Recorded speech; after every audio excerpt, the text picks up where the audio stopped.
Rob Roy has long been a figure of romance and legend.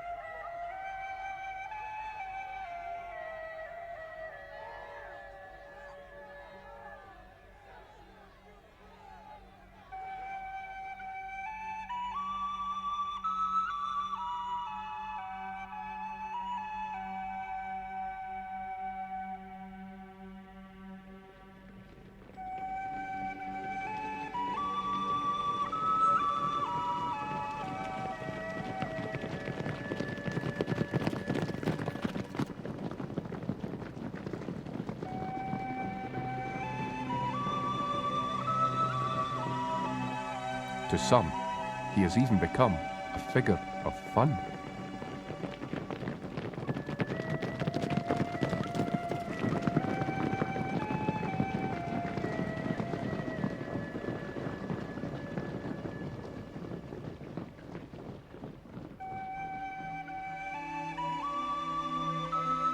In March 1818, the musical Rob Roy MacGregor opens at the Theatre Royal, Covent Garden.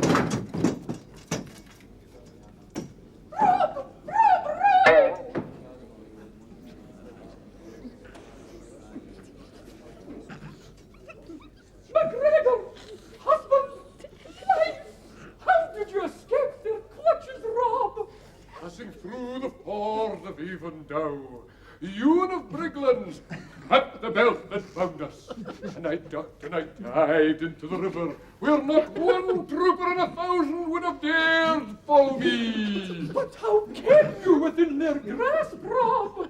By him who has placed a brand where an olive branch should be, Rashlius Baldistone. Rashlius Rashlius Baldistone.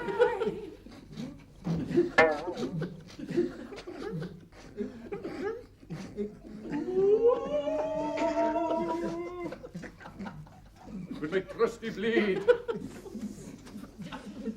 with my trusty, and his neck met, I can assure you they were well acquainted. Oh, but here, drink, and be merry. Give him a chance! Well, you won't cry, Malachy, you bad shake! What's she will look at, my son? What's your gun? Get shut up, you! That's them! We can't want these constant interruptions! Aye!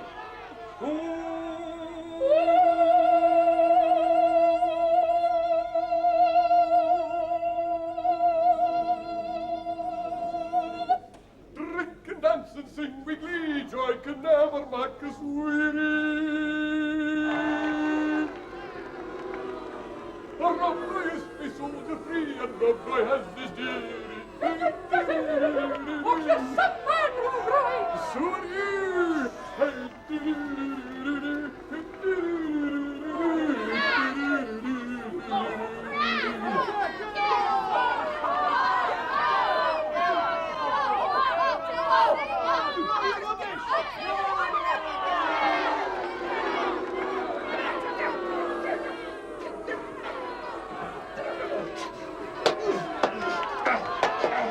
Later still, one of the earliest feature films added to the growing legend.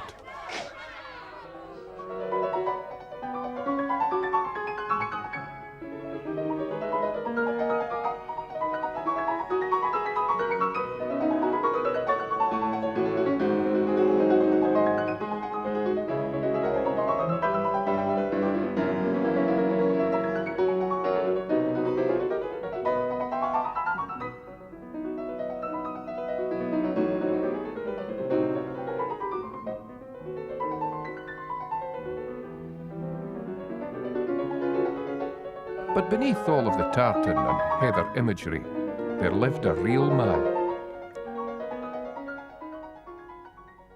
This is his story.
He was born at Glengyle by Loch Catrin in the Trossachs in the 1670s.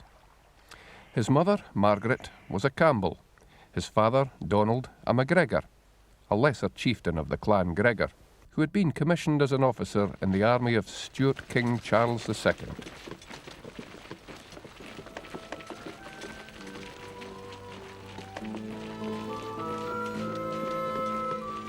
Margaret called her son Rab Rua, which found its way into English as Rob Roy.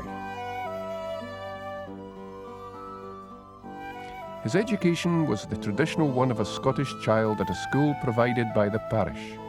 The scriptures, arithmetic and prayers, all in what was considered to be a foreign language, English, for the native Gaelic was forbidden as a language of learning.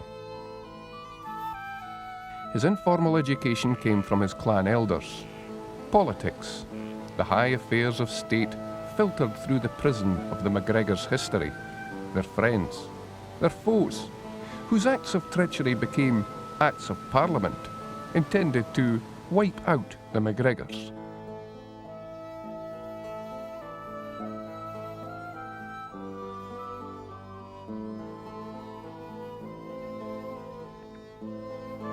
The clan motto is Regal Modgaim, royal is our race, defining a clan anointed by mystical links with ancient kings of Scotland, and the sanctity of honour, where a man's word was his bond, where there was no place for the dissembling or the evasive, where a man lived and worked among his people, shunning the false god of financial ambition.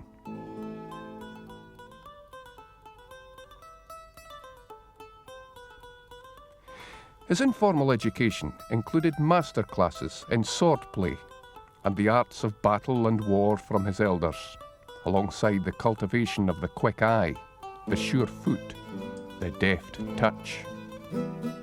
Rob Roy became famous for his striking red hair and long, powerful arms, which could elegantly cut a broadsword through the soft Trossachs air. Such a repertoire of skills were needed amongst the MacGregor clan more than most. Unique amongst the larger clans, they had no homelands of their own.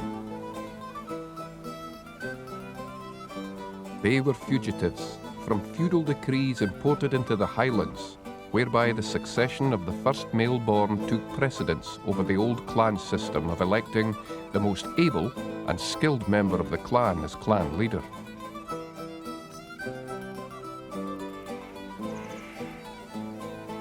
This stand on their principles enabled their enemies to use the decrees of lowland laws to betray, prescribe, attack and dispossess them.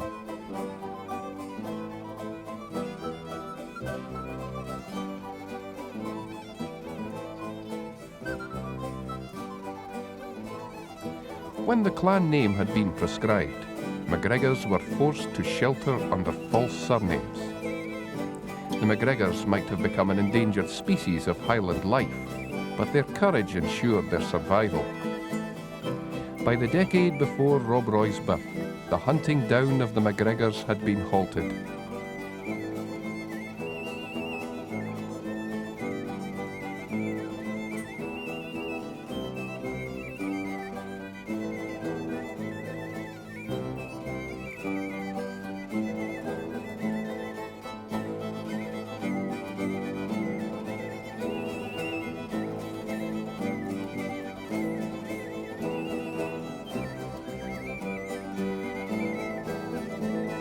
The year was 1689. The MacGregors already knew that their Stuart king, James, was no longer King of England. They had learned that in London, the throne had been offered to the Dutchman William of Orange. Deposed by the sharp elbow of political intrigue, James fled to hospitable France. But even more disquieting news now reached the MacGregors. With the English throne now assured, William had secured the crown of Scotland by a narrow vote in the Scottish Parliament. James' reign in Scotland too was now ended. Swiftly, the charismatic James Graham, Viscount Dundee, had raised the flag of restoration for James and the Stuarts on Dundee law. The reluctance of the Protestant Lowland Scots to recruit for the Catholic King James led Dundee to place his faith in the Highland clans, many of whom still clung to the older Catholic faith. Many of them, including the MacGregors, rose for the cause of James, the Jacobite cause. Major General Mackay was sent north with a force of both Scots and English troops to put down Dundee's rebellion. The opposing forces of Dundee and Mackay locked horns by the Tay at Killiecrankie. Dundee's Highlanders, with their terrifying charge, slaughtered some 2,000 of Mackay's men. But with one shot, Mackay snatched political victory for William from the jaws of military defeat. Dundee was downed by a musket ball. He died from a mortal wound. Leaderless, the rebellion froze. From Killiecrankie flowed two effects. The Jacobite cause went underground, and the forces were set in motion for the ultimate destruction and reconstruction of the Highland way of life. In 1693, Rob Roy married Mary of Cromer, Helen Mary MacGregor, from a farm close to Loch Lomond. It was a day of joy and happiness, like all Highland weddings. A day for the exchange of loyalties between bride and groom.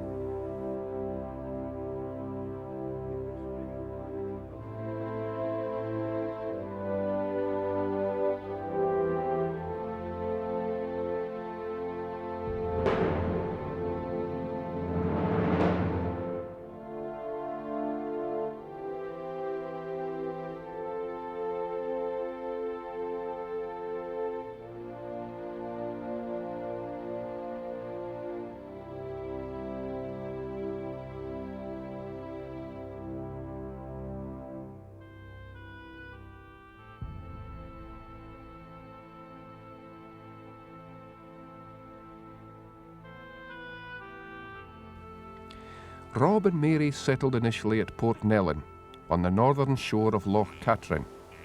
But as his star quickly rose within the clan chief, his cousin Archibald, soon provided him with a land and a house by Loch Lomond, called Craig Roston.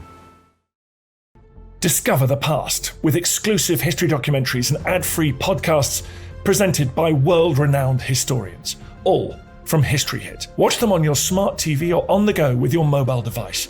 Download the app now to explore everything, from the wonders of ancient Pompeii and the mystery of the princes in the tower to the life of Anne Boleyn and D-Day. Sign up via the link in the description. Few Lowland Scots had visited Loch Lomond, fewer had heard of it, and even fewer still had a kind word to say about the Highlanders, their family traditions and their homes. For them, the Highlands were another country where the clans operated as small nation-states, defending their lands against each other. Lawless people living in badlands of brigands, bypassed by progress and civilization, held back by an archaic worship of the past, living in turf-roofed houses that were filled with large families, peat smoke and animals. Whilst they, the lowlanders, were people of quality enjoying the good life that improving trade and commerce harvested, they preferred badinage to barbarism, the coffee house to the croft, the high street to the Highlands. Rob Roy, the MacGregors, and other clans saw things quite differently. Reverence for the family name, the interdependence of the community, honour, courage, valour, and the provision of a fledgling welfare state for clan members in return for rent paid in the Highland currency, cattle.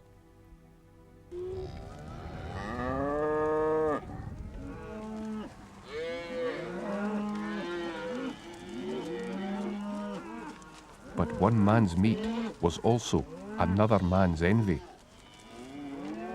Highlanders condemned theft, but at the same time regarded cattle as the property of the entire community, as freely available to all as the Highland air.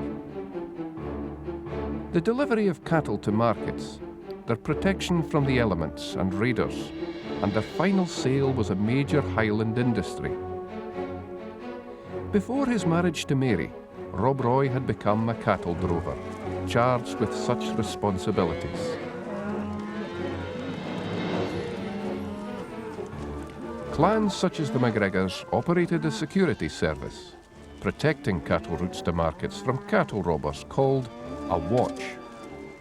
The watch operated like an almost frictionless machine, lubricated by a special payment given a special name. From the Scots word for rent, mail, came a term that descended into the dictionary in notoriety: blackmail.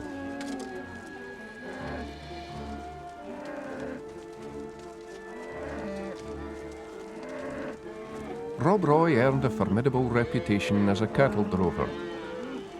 2 incidents served at his induction into fable and fame. A party of MacRaes had trespassed onto Campbell lands by the west of Loch Tay, taking some cattle. Engaged to recover the stolen stock, Rob Roy and his men tracked them across the wastelands of Rannoch Moor and onto the travelling routes of Badenoch, Macpherson territory. Rob Roy located the MacRaes and the cattle, striking at night, recovered and returned the cattle.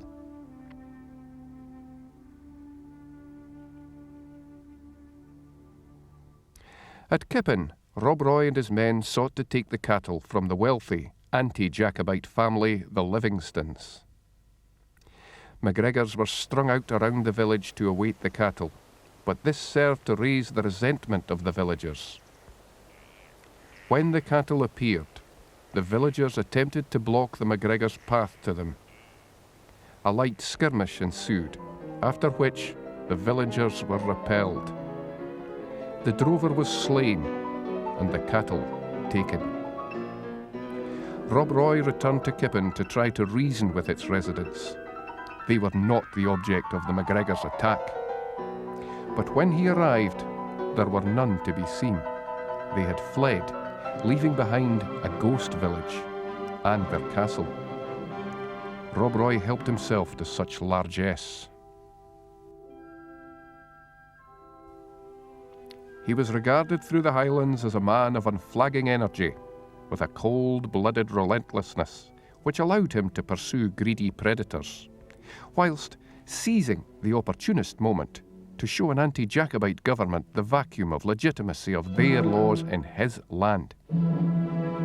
His business prospered, taking on more men, safeguarding more important cattle routes to market, droving and retrieving cattle for gentry and landowners.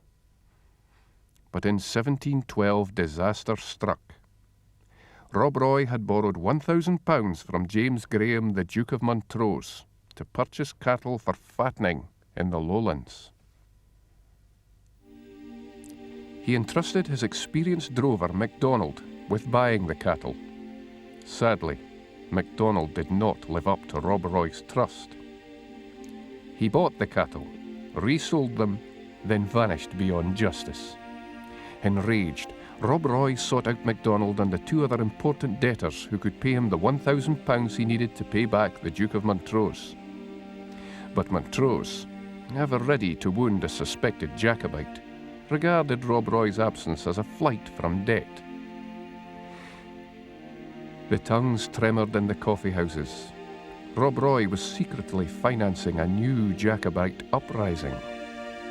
In reality, he was pursuing 3 debtors, concealed in mists of anonymity. Montrose contacted Rob Roy via his factor, Graham of Killern, offering to forego the £1,000 if Rob Roy would implicate one of Montrose's long-despised political rivals, the Duke of Argyll, as a Jacobite. Rob Roy refused. Montrose retaliated by having Rob Roy declared as an outlaw. In this warrant, we hereby find in favour of James Graham, the Duke of Montrose, and against Rob Roy MacGregor of Inversneid, a bankrupt in debt to the noble Duke of a considerable sum of money, who refuses all reasonable means to discharge his bankruptcy by discussion or trial. He is to be put to the horn and declared to be out with the law. Nor did he stop there. Montrose dispatched Graham to evict Rob Roy's wife Mary and the children from their home at Craigroston, seizing his cattle and goods as well.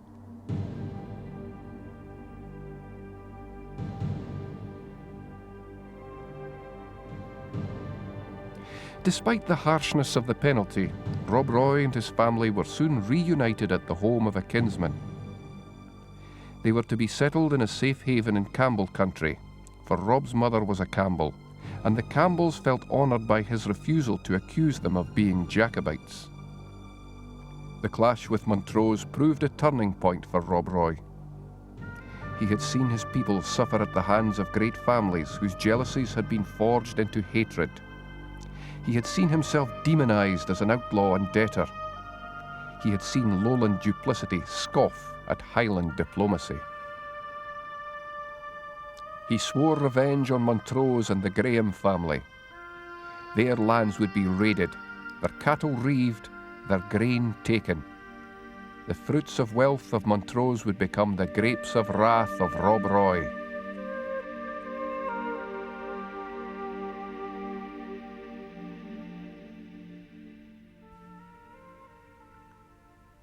On the death of Queen Anne, George, from the German house of Hanover, had become king. A new faction of favourites had been installed at the court, the Duke of Montrose becoming the king's Secretary of State. MacGregor's downfall at his hands, Montrose wondered, would offer the Duke the glittering prospect of accolade, adulation, and advancement. He designed, therefore, to entrap Rob at the annual cattle sale at Crieff. Overnight, the population of Crieff swelled with an influx of troops and spies. Yet somehow, Rob Roy and his men managed to appear at the town cross at night, plenished with whisky, drinking toasts to the Jacobite cause, cheering, singing, dancing to the music of the pipes, and then escaping into the night before the troops could catch them. Their daring impudence was copied successfully by other Jacobite sympathisers in Scottish towns. It became a symbol of discontent with the German King George. Rebellion could not be long in coming.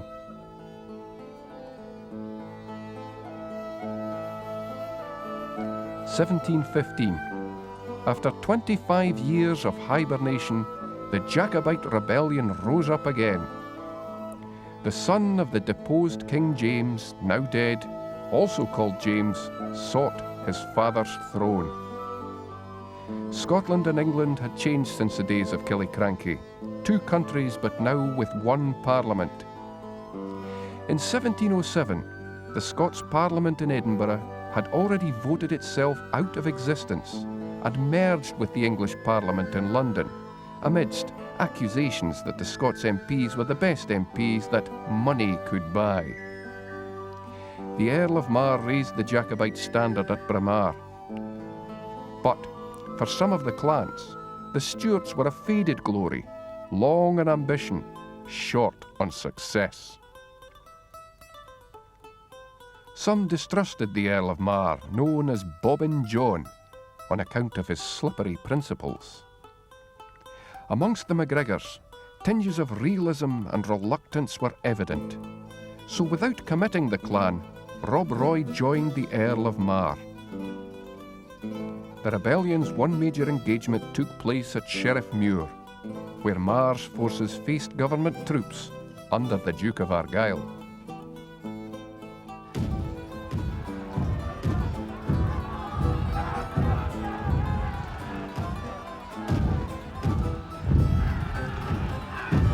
The right flank of each army demolished the left flank of the other. The battle was indecisive. The rebellion soon flickered out. If the The 1715 rebellion confirmed the Stuarts as the dynasty of broken dreams. For Rob Roy, it became a nightmare. Added to his stigma as an outlaw, he was now branded by an Act of Parliament as guilty of high treason. The following Act, passed by Parliament and graciously approved by His Majesty King George, decrees that the following stand accused of high treason against king and country unless they surrender to the King's justice by the last day of June, 1716. Robert Roy MacGregor. Montrose continued his campaigning of attrition, attempting to stain Rob Roy's honour. Rob Roy was offered his lands back if he would point the finger at the Duke of Argyll as a Jacobite. Rob Roy again refused to defame the Highland Code of Honour. Montrose responded as before. Rob Roy's new home in the lands of the Campbells was the target of a raid. It was burned to the ground and all possessions taken. Montrose continued to dangle his land for a lie offer to Rob Roy to incriminate Argyll. But in a move to outflank him, Rob Roy surrendered to the sympathetic Argyll. Rob Roy and his men gave themselves up to the Duke of Argyll, proudly surrendering their worst weapons. Their best weapons they kept for the raid on Montrose's lands. Rob was a consummate player in the game of Machiavellian intrigue which allowed a supposed outlaw and traitor to the crown to continue to use the skills of skullduggery against his personal enemy, Montrose. Montrose was allowed one moment of triumph against him. After a chase through the glens to Balquhidder, Rob Roy sought refuge in his new home there. As he lay asleep, his home was surrounded by Montrose's men. Arrested, he was bound to be taken to Stirling. But by the fords of Frew, Montrose's elation evaporated. Using a hidden knife, Rob Roy cut himself free from his captor and dashed into the cold water. Montrose's dream was dashed by the fords of Frew. Rob Roy could not be defeated. Word of his exploits flashed from clan member to clan member, of how Rob Roy had raided Inversnaid barracks which the government were constructing to keep him in check, and of how he halted its construction by capturing all the workmen. And of his novel fact-finding methods, whereby people reluctant to speak were gently lowered into the waters of Loch Lomond and asked the same questions again. Rob Roy's submit or submerge policy was extremely successful. Of evicting 2 soldiers from his very own cave, where they were sheltering whilst on a foray to capture him. Of how he would secure rent from Montrose's tenants, and then provide them with a receipt saying that they had in fact paid the rent due to Montrose. Would Montrose's acceptance of defeat mean victory for Rob Roy? No. The poisoned chalice of vanquishing the MacGregor was passed to the Duke of Atholl, a man most enthusiastic to promote his credentials as a loyal supporter of King George. He tried a more direct route than Montrose, blatant betrayal. Rob Roy was invited to a meeting with Atholl to discuss the politics of the day. Rob Roy's faith in a man's honour overrode his understandable suspicions. Why the Duke had provided him with his personal guarantee of safe conduct to attend. The meeting on the politics of the day had just one item on the agenda. Would Rob Roy declare that the Duke of Argyll was a Jacobite sympathiser? Rob Roy had heard it all before. The same old story from an embittered Duke. When he refused, he was surrounded and arrested.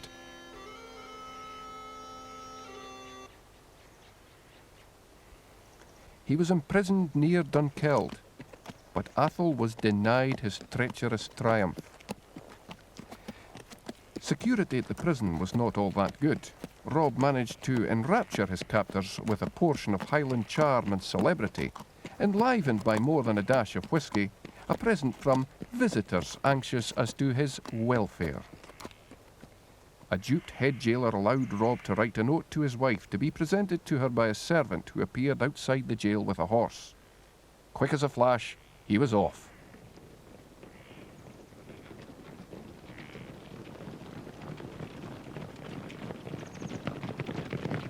1719, and yet another failed attempt to restore the Stuart monarchy in Britain. A latter-day Spanish armada was to set sail from Spain and land an invasion force in the south of England, while clan chiefs, exiled in 1715, were to land in Scotland to provoke a rising in the north. They landed in Scotland, along with Spanish mercenaries, based themselves by Loch Alsh, and waited for word to advance. What came instead was yet one more of those disasters that seemed to perpetually haunt the Jacobite cause. The news that the invasion fleet had been wrecked off Cape Finisterre. The smell of defeat was already in the air. Unaware, Rob Roy raised 20 MacGregors for the rising. When the Scottish Jacobites realised they were isolated and beaten, their commander, evicted from his base on Loch Alsh by a naval raid, surprisingly decided to fight on rather than disperse his men.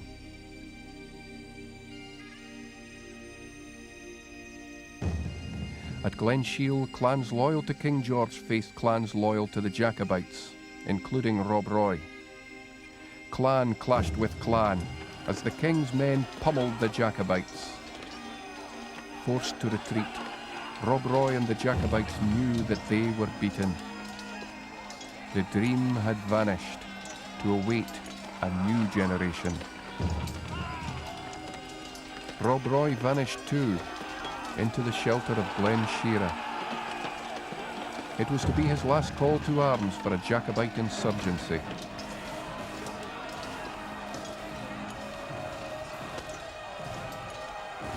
The following year, convinced that he was safe from government troops, he returned to the security of wife, family, and Balquhidder.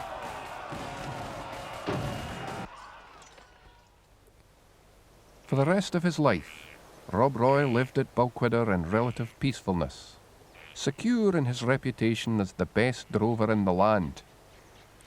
But the beginning of the end came when a minor dispute arose between the MacGregors and the MacLarens over ownership of a piece of land in 1734.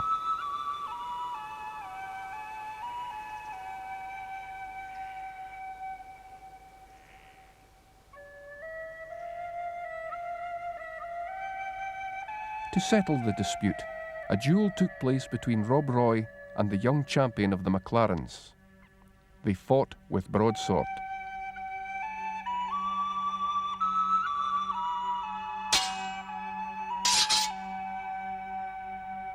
And the young man succeeded in cutting Rob Roy and drawing his blood, the first man ever to do so in a battle or in duel. Rob Roy conceded victory to the young man, graciously complimenting him on his dexterity.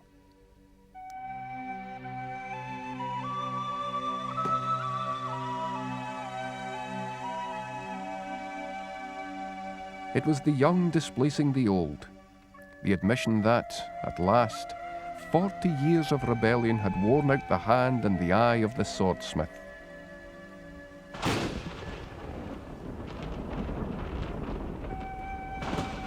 As the months came and went, his health deteriorated. In December 1734, he was visited by the head of the MacLarens as a peace offering. In very poor health, Rob Roy insisted on receiving MacLaren in his chair. The meeting over, Rob Roy retired to bed, exhausted. "It's over," he told his wife. "Call the piper. Let him play. I shall return no more." The piper was summoned, and as he played, Rob Roy breathed his last. His death ushered in the birth of his legend.